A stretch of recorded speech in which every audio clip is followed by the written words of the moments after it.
Hreyfing okkur lífsnauðsynleg. Það mjög mikilvægt fyrir okkur að hreyfa okkur. Mannslíkaminn ekki hannaður til þess að sitja á rassinum allan daginn. Þannig að við hvetjum alla okkar skjólstæðinga til að hreyfa sig og það geta allir hreyft sig, sama á hvaða aldri eða þó séu einhverjar líkamlegar hindranir.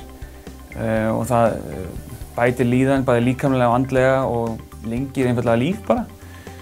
Hreyfingu getur líka fylgt vandræði, geta verið meiðsli eða slys. Og við hérna í heilsugæslunni sinnum mikið af slíku.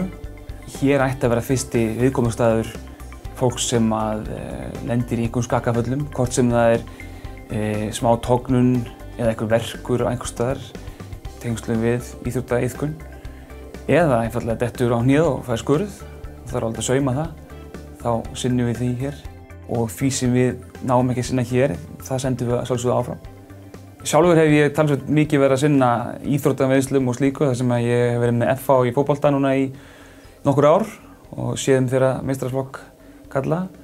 Og þar getur náttúrulega ýmislegt komið upp á. Mikið tognanir hér og þar, rof á liðböndum og slíkt. Og við öll hérna innanhús í heilsugæslunni sinnum ýmiss konar íþróttameðslum. Fólk sem með verk í hné í einhverja daga eða vikur á ekki að fara á slísó. Nema einfaldlega ekki bara stigið í fótinn. Þá koma hingað í fyrsta mat og við sendum þá viðkomandi áfram ef þörf á því. Nú hef ég unnið á slysadeildinni nokkur sinnum og það allt of mikið að fólk leiti þangað með vandamál sem eru annars vegar ekkert bráð eða hefur í gangi lengi og þarf ekkert að fara á bráðamóttöku til að líta betur á.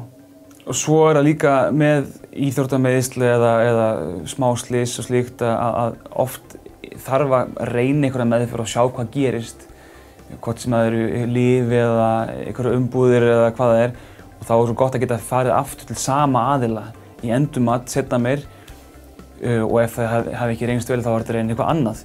Frekar en að fara eitthvað sem heitir einhvern og svo farið aftur og það heitir aftur einhvern annan mann eða konu sem hefur aldrei hittið áður.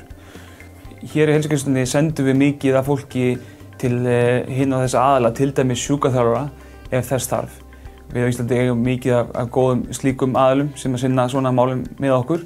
En þá líka gott að hafa samfellu í meðferð og þekkja sjúklinginn og fá hann svo jafnvel aftur til að meta málið nánar síðar.